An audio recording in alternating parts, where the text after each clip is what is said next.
Stewardship series, and today we are going to talk about the stewardship of time. Okay, last time, just a quick review lang, no?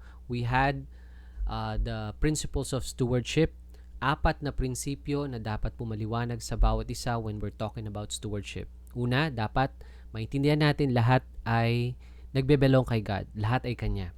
Okay, malinaw po yun. Walang talagang galing sa atin.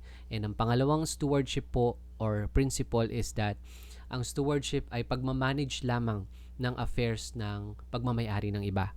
Okay, so that means yung pagmamayari ni God, hinahandle lang natin. It's not really ours, pero it's more of like we're just handling what is given to us. Okay, pinagkatiwala sa atin. Third principle is that every Christian is a steward. Hindi natin pwedeng sabihin siya lang, hindi natin pwedeng sabihin na ilang tao lang ang pwedeng pagkatiwalaan ng Diyos. Every Christian, saved Christian, is a steward. At pang-apat pong prinsipyo is that it is required for every steward that they be faithful. So, kompleto po yan sa intro natin last time. And as I've mentioned today, we're going to talk about the stewardship of time. Okay, so let's start with a prayer. Dear Heavenly Father, my Lord, I pray that this will be something na makakatulong po sa mga brethren, lalo sa mga Kristiyano, Lord God, that wanted to really have their time worth it para sa iyo, Panginoon. And I hope that this will help them, Lord God, to understand how precious time is and how time is short. And that, Lord, this will also be a blessing to every Christian listening to this. I hope and pray you'll bless this Bible study. And I pray this in the glory of our dear loving Savior Jesus. Amen. Alright, so we will start with Psalm 90 verse 9 to 7. Psalm 90 verse 9 to 17. Okay? So let's understand this chapter as we are studying the stewardship of time. Sabi ng Bible, for all our days are passed away in thy wrath.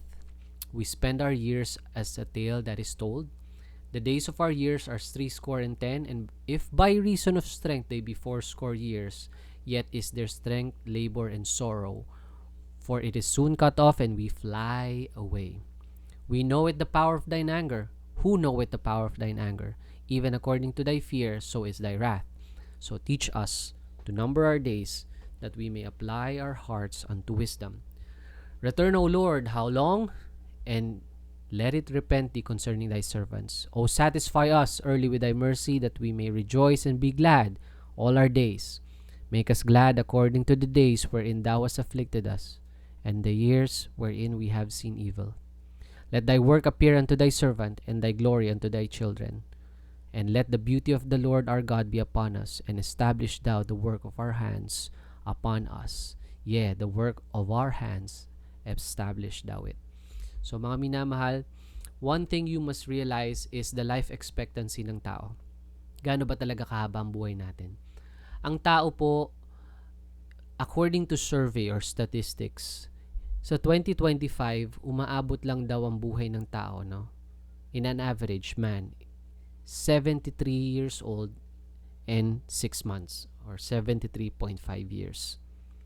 Yan daw ang average lifespan natin. Na kung ibahin mo sa Pilipinas, mas bumaba siya ng konti, no? 72.19 years daw ang life expectancy. Na kung iibahin mo naman ang male versus female, ang mga kababaihan ay mas nabubuhay ng mas matagal kaysa mga kalalakihan. Ang mga babae po umabot hanggang 76.2, ang mga lalaki naman is 70.9.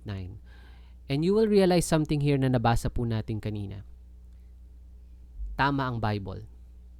The Bible said in Psalm 90 verse 10, the days of our years are 60 years and 10. 1 score, sabi dito 3 score. Sa Bible, ang 1 score is equivalent to 30 or 20, 20.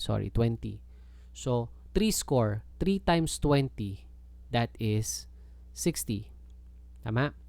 So plus 10. Ilan yun? 60 plus 10 is 70. If we're talking about man, the average of man, no, although this is not 99 or 100% accurate, but it's very close, especially sa male. The average lifespan daw ng tao according sa Bible is 70 years old. At kapag malakas ka daw, if by reason of strength, Abot siya ng 80, 4 years. 20 times 4. You see? The Bible is really true, mga minamahal. And you will see many facts in the Bible if only people will start to believe it. Now, here's the thing. The Bible said in James 4:13-15, "Go to now, ye that say, Today or tomorrow we will go into such a city, and continue there a year, and buy and sell, and get gain. Whereas ye know not what shall be on the morrow. For what is your life? It is even a vapor that appeared for a little time, and then vanisheth away. For that ye ought to say, If the Lord will, we shall live, and do this or do that." Mga minamahal, sa lahat na nakikinig po dito, hindi nyo pwedeng masabi na bukas punta ako sa city for sure. No, for sure, mananatili ako doon ng mahabang panahon. For sure, ako po ay mabubuhay at magbebenta, magbibili, and gagawin ko to, gagawin ko yan. You cannot really say that for sure, mga minamahal. Because ang buhay ng tao, alam natin sa Pilipino may kasabihan, hiram po ang ating buhay. And that is a fact. If God wants to take our life, God can take it anytime He wants to. And if you look at life in the eyes of God, it's just like a vapor. Actually, even sa atin, if you will realize what life is, tama ang Bible, para daw siyang isang hamog. Pag nag-iinit ka ng tubig, may makikita kang hamog, at pagkatapos lumabas ng hamog, ng usok, bigla na lang mawawala. Ganon ang buhay daw ng tao. Napakaigsi, napakabilis. Kaya nga hindi natin masabi talaga, Lord, ang masasabi lang natin talaga, you ought to say, sabi ng Bible, if the Lord will. Minsan maririnig mo sa mga Kristiyano, kung lolobi ng Diyos, if God be willing, I will do this and that. Lord will, Lord willing, di ba? Kaya may ganun mga parang disclaimer ang mga Kristiyano. If the Lord will, magagawa ko to, makakapunta ko, and so on and so forth.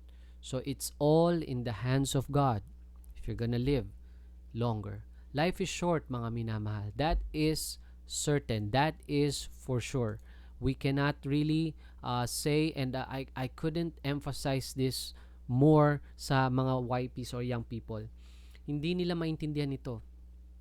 'Di ba, ikaw ngayon na may edad na, parang isipin mo, parang kahapon lang nag-aaral ako. Parang kahapon lang bata ako naglalaro sa kalye. Parang kahapon lang, meron akong maliit na anak sa mga magulang. Ngayon ang laki na niya. Parang kahapon lang ako po ay nagtatrabaho, ngayon ako ay retired na. Parang kahapon lang. Life is short, mga minamahal. But one thing is for sure, everyone has been given the same amount of time every day. Ang bawat isa ay binigyan po ng isang araw ng Diyos, binigyan ng 24 hours, binigyan ng 1,440 minutes at 86,400 seconds. Everyone has the same amount of time. But how we are using it, how are we looking at it? And you know what? The Bible also said that all our days are passed away in thy wrath. We spend our years as a tale that is told. 'Di ba? Parang kwento lang yung nakaraan, parang kamakailan lang ginagawa ko ito, kamakailan lang kasama ko si nanay, kamakailan lang kasama ko si tatay. Ngayon wala na sila, ngayon ang aking lola hindi ko na siya kapiling. Life is really short, and you cannot really say that I have a long time in this world. It's like a tale that is told, the Bible said. And sabi ng James 4:14, ano daw ang buhay natin?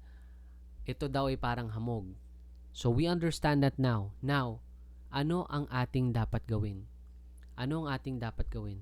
We will look into the Bible, what the Bible said in Ephesians 5:16-17, how we can be good stewards of this God-given time. Ephesians chapter 5 verse 16-17, sabi po ng Bible, redeeming the time because the days are evil. When you redeem something, you pay for it. You pay back. Diba pag ikaw ay nagsanla, sa'yo dati yun, pero hindi mo pwedeng kunin yun ng mabilisan at sabihin mo lang na, akin na lang uli yan. Hindi, kailangan mong bayaran. Kailangan mong palitan. And the Bible said you redeem the time. Ganun pala siya kahalaga, Yung time pala, dapat minimake sure natin na nagagamit siya ng maayos. It's precious. It has a cost. And sabi nga, ang oras, kapag nagamit mo yan, hindi mo na yan mababalik. The Bible said, "But all things that are reproved are made manifest by the light, for whatsoever doeth make manifest is light. Wherefore he said, Awake, thou that sleepest, and arise from the dead, and Christ shall give thee light." Ang context dito, no, yung natutulog na Kristiyano, Kristiyano na parang walang pakialam sa oras at hindi niya ginagawa at ginagamit ang kanyang oras sa tama. Arise from the dead, dead Christian, not literally dead, but dead Christian.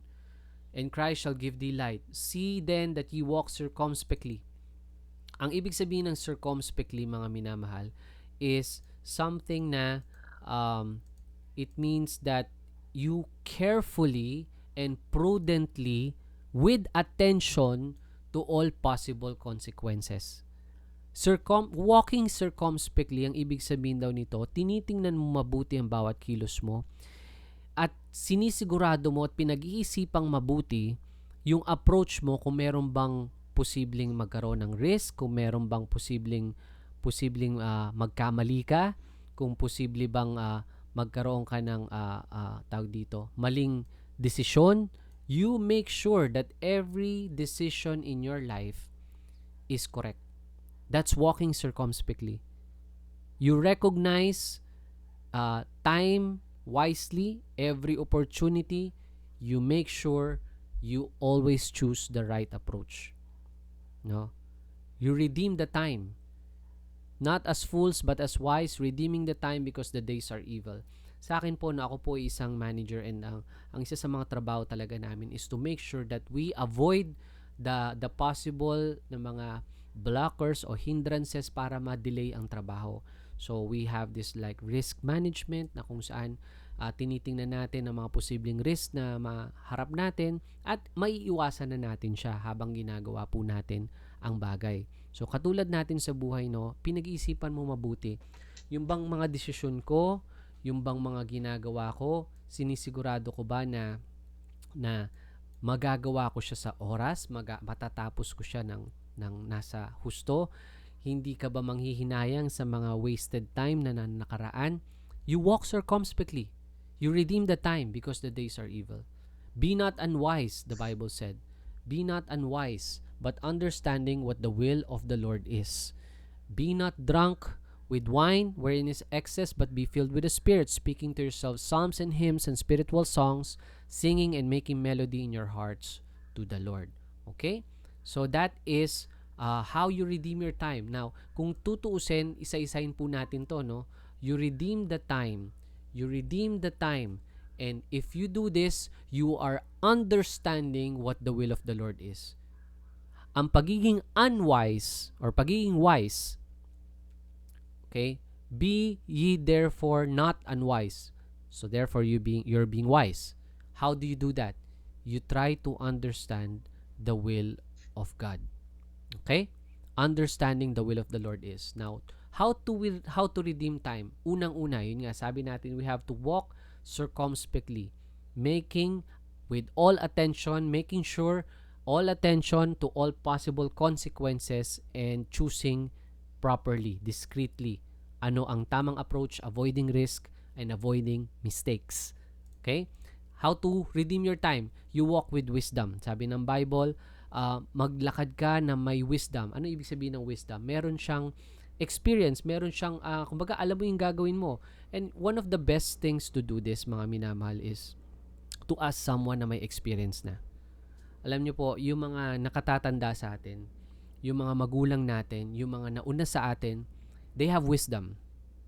Hindi porke nag-aral ka sa eskwelahan, knowledge po yun eh. Nag-aral ka sa school, nag-acquire ka ng maraming kaalaman. That's just knowledge.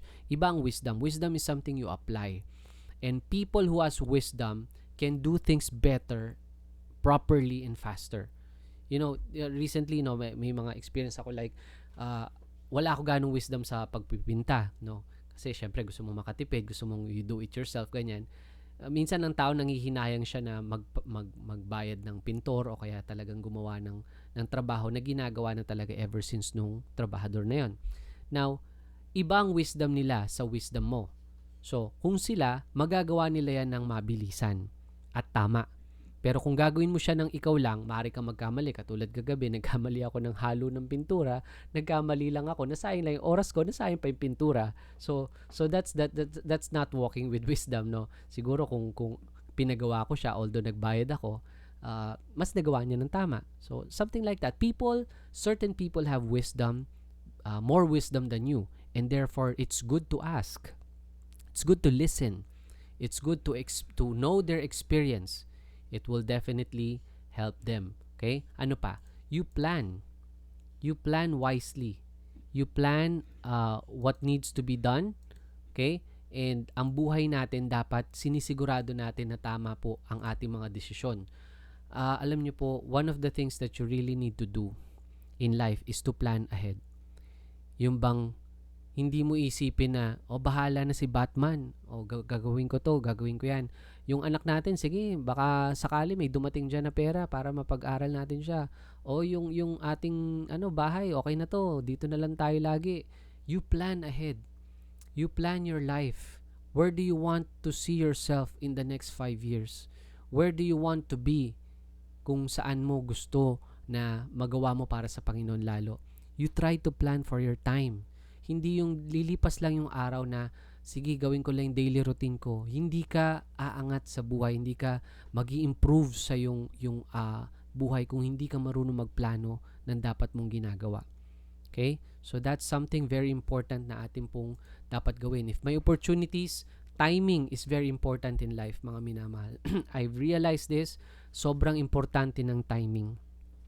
Everything, if you want to really seize the opportunity, you make sure na pag nandyan ang oportunidad, grab them. Okay? So, more importantly, you have to know the Lord's will. If you want to redeem the time, you know or you must know the Lord's will. You read the Bible. The Bible has a lot of wisdom, a lot of knowledge about God, and you will know God's will by reading it. You will know what God really wanted you to do. Kasi mga minamahal, marami tayong maririnig sa mundo. Lalo na ngayon, information age na tayo. Marami kang pwedeng marinig from them. Pero, iba pa rin kapag nabasa mo ang Bible. Ang Bible, sasabihin niya sa'yo, what is truth? Of all the possible truths na pwede mo makita sa mundong ito, the Bible will tell you what is real, what is the truth. These are just sample na mga advice na pwede mong kunin how you can redeem the time. Because mga minamahal, if you don't, time will go away and time will be wasted. Now, minsan, pag-isipan natin, saan kaya nasasayang ang ating oras? Ano kaya mga aktibidades na ating ginagawa para hindi natin magamit na maayos at maging good stewards of this God-given time? Think about it. Maaring meron dyan na ginagamit mo lang sa mga walang kabuluhang bagay, sa mga bisyo, sa mga bagay na hindi naman nag-i-improve sa iyong buhay, nagdadagdag ng improvement sa iyong sarili, no? Is your time being wasted? Think about it. Now, you can also think about and list down, no, what you should have used your time with. Dapat ba ginamit ko yung oras ko na mas kinilala ko ang Panginoon una sa lahat? Sana ginamit ko yung oras ko para ang aking anak ay maturuan ko. Sana ginamit ko yung oras ko para makasama ko ang asawa ko, makausap ko siya. Dahil mga minamahal, pag lumipas ang mga yon, maaaring pagsisihan natin. Bakit hindi natin ginamit ang oras natin sa tama? Mas ginusto pa natin na, yun nga, na magsayang ng oras sa mga walang kabuluhan na bagay. Sa totoo lang mga minamahal, ang social media, napakalakas ng hatak niya talaga. And everybody knows how strong it is and it can really waste our time. And sana nga po, we will learn from that and see how God wants us to make use of our time. Make use of our time and take it seriously. Dahil kung ninanakaw, sabi ng Bible, Satan came to steal. He can steal not just your life but your time. He can steal not just money but your time. And by doing so, we are not walking circumspectly. Let's realize that. You can pause the video to think about una, saan nasasayang oras natin, and you can also pause it to list down saan ko dapat ginamit. Diba? So, ito lang no, some good view on this one. Suppose that you can tithe your time. If you're a Christian, you know what tithing is, no? Tithing is something like you give the 10% of whatever you receive, and it's monetary. But this time, think about this. If God, di ba si God ang nagbigay ng oras? If God is the one that gave you the time, and if you will tithe your time, let's say 10% of your time, are you giving back 10% to God? For example, week's time tithe. Sa isang week, we have 160 hours per week. That's 24 hours times 7. Ang 10% ng 168 hours is 16 hours. So, are we giving back that time sa Panginoon? No? Okay, I'll give you an example here, no. A sample time that a normal Christian, no, gives to God. For example, you have your own devotion. Sabihin na nating everyday. Kasi everyday, hindi naman laging araw-araw nakakapag-devotion ka ng isang oras. Sometimes, nalilate ka sa trabaho mo. Sometimes, meron kang biglang urgent na gagawin. So, let's say 1 hour. O kaya, kung pwede mo i-divide yan, kung talaga nagagawa mo 30 minutes per day, then well and good. That would be 1, 2, 3, 3.5 or 3 hours. Sabihin natin per week, no? Pero ito, lagay lang natin kunyari 1 hour. Tapos, pag nagpunta ka sa Sunday school, no? 1.5 hours bibigay mo para makinig at mag-aral ng Bible sa Sunday. And then there's also this morning preaching na sama mo na yung 0.5 doon. So, eto pa, meron pa tayong afternoon preaching sa mga uma-attend din po ng afternoon ng Sunday. And then you also have this prayer meeting. You pray for the brethren, pray for the others needing your prayers. You also pray for your needs and so on together with the brethren. And you have your own evangelism. Magso-soul win ka, magba-Bible study ka, and your own self or personal Bible study. Kunyari lang to, no? Isang buong week ginawa mo to. Is it too much? Is it wasting time? Of course, it's not wasting time. These times are just sample that you give the time to God. In fact, hindi pa talaga yan literal na lahat sa Diyos kasi tayo rin ang nakikinabang dito. Pero technically, let's say, yes, this is giving time for God. Ang total pa lang nitong binigay natin is 10 hours. Remember, ilang oras ang 10% ng isang week? 16.8. Diba? 16.8. Yan, no? And if you are just giving this at the minimum, no? Hindi ko pa sinama dito yung oras na nagpe-pray ka every day, pero maaring umabot naman siguro ng 14 o kaya 12 hours yan. Pero still, what I'm saying here is that if we are tithing our time, this is not even enough. Does it make sense, brethren? Does it make sense, Christian? I hope it does. Wag nating isiping kalabisan o kaya parang sobrang lalagpas ka na sa langit, binibigay mo yung oras mo sa Panginoon when going to church or doing this certain stuff. No. You're just giving back what belongs to God. Tama? In John 17:4, alam nyo, the best example would be the person who has given his time correctly to God is none other than the Lord Jesus Christ. The Bible said, I have glorified thee on earth. I have finished the work which thou gavest me to do. This is it. John 17:4. It is Jesus Christ. He has finished the work which thou, God, has gavest me to do, the Father, when Jesus was on earth in a human form. Okay? And here's something to think about before we end this one. Yung oras na ginamit natin, is there quality in it? Yung oras na ginamit natin, is there dedication to it? Yung oras na ginamit natin, is there love into it? Jesus, when He said, I have finished the work that thou hast given me, there certainly is quality to that. There certainly is something that's glorifying kay God dito, because the Father said, He is my beloved Son in whom I'm very well pleased. Now think about this, Christian. If you know you have but a little time left paano mo gagamitin yun. What if tomorrow kunin ka na ng Panginoon? What do you think, or how will you use your time? Think about that. So that is being good steward of our time. Susunod na natin yan next week is being good stewards of this God